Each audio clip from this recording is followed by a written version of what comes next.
into what exactly these Canadian companies have found, why they're so excited about Jamaica, and what it could mean for us as a nation. This week, we released some very exciting results of strong copper geochemistry at our Bellas Gate project in Jamaica.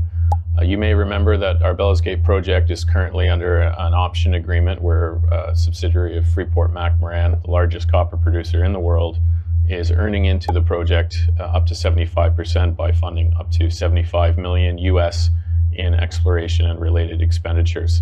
The results that we announced this week from the program are in the Northwest project area over a red bed copper target. So at Bellas Gate, actually the primary targets are porphyry, copper gold porphyries.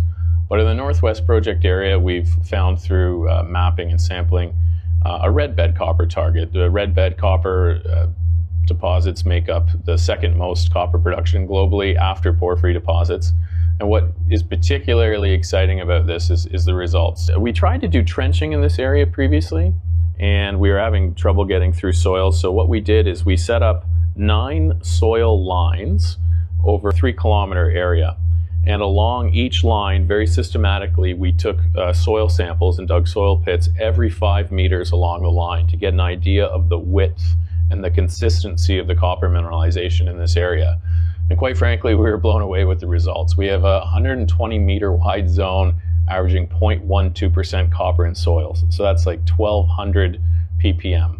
Why that's exciting for us is anything over 300 ppm copper in soils parts per million, that is strongly worthy of follow-up exploration. So 120 meter zone of 0.12% in soil, another 90 meter zone of 0.13% in soil, a 50 meter zone of 0.16%, and a 205 meter zone that was averaging over 450 ppm copper. So when you put that all together, we've now outlined a 2.7 kilometer zone trending east-west. It's still open in both directions. It is as narrow as 20 meters and as wide as 205 meters with thresholds all above 400 ppm copper. C3 Metals and their discoveries. The first company making waves is C3 Metals Incorporated, a Canadian junior exploration firm that has quietly been building a strong footprint in Jamaica. C3 controls nearly 18,000 hectares of mineral rights, plus another 10,000 hectares through a joint venture with Geophysics Jamaica. That's a massive area stretching across multiple parishes, where they've already mapped dozens of promising prospects. At their Bellas Gate project in St. Catherine, C3 struck one of its biggest hits in 2023, 390.7 meters of copper and gold mineralization, with grades that included 0.37% copper and 0.19 grams of gold per ton. While those numbers may sound small, geologists know that consistency across hundreds of meters is the hallmark of a large porphyry system, the kind of deposit that can sustain a mine for decades. Over at Connors, drilling results were just as exciting.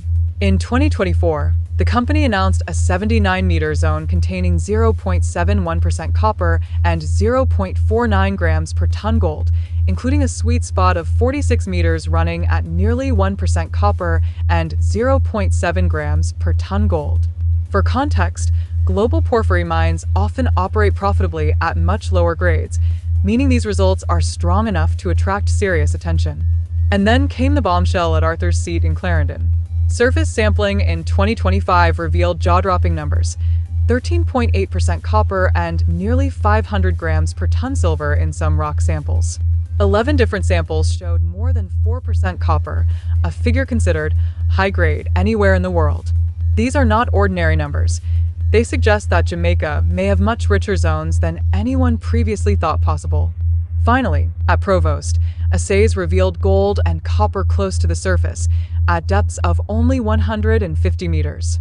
This pattern is typical of porphyry deposits, where copper and gold occur together in large, continuous zones. If proven, it could place Jamaica firmly on the global map for copper-gold systems, a class of deposits that major mining companies are constantly searching for. Barrick Gold joins the hunt. If C3 Metals is the pioneer, then Barrick Gold is the heavyweight stepping into the ring. Barrick is one of the largest gold producers on Earth, with mines in North America, South America, Africa, and Asia. When a company of Barrick's size and reputation takes an interest in Jamaica, it signals something much bigger than just exploration. It means they see real potential for world-class discoveries. In 2025, Barrick announced a partnership with Geophysics Jamaica, a local exploration company, to comb through a massive 4,000 square kilometer land package.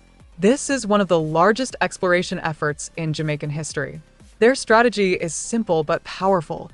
Use modern geophysical surveys, mapping, and soil sampling to identify drill-ready sites by the end of this year. Why does this matter? Because Barrick doesn't waste time on small projects. Their business model depends on finding deposits that can produce millions of ounces of gold or billions of pounds of copper over decades. If they're here, it means the data is pointing towards something much bigger than a small mine. Their entry also creates a fascinating dynamic. On one side, you have C3 Metals, a junior company with proven exploration success, but limited funding. On the other, you have Barrick, a giant with the financial power and technical expertise to develop large-scale mines. If both succeed, Jamaica could see multiple mining operations spring up within the next decade. And if Barrick finds what they're looking for, Jamaica could be placed in the same conversation as Chile or Peru when it comes to copper exploration.